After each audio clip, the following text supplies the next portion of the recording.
Kapag ka nga may rider na nagtatawag ay kinikilig na agad ang inyong mare. Ano ba naman? Alam mo naman na ang darating ay parcel.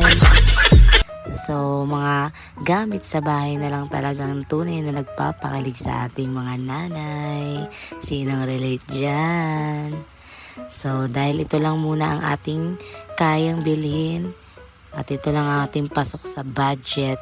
Kaya organizer lang muna ang ating mga binibili dahil wala pa tayong pambili ng mga iba pang gamit na gusto natin. Pero darating din tayo dyan mga marik ko. Kaya kung ano lang muna yung kaya, ayun lang muna.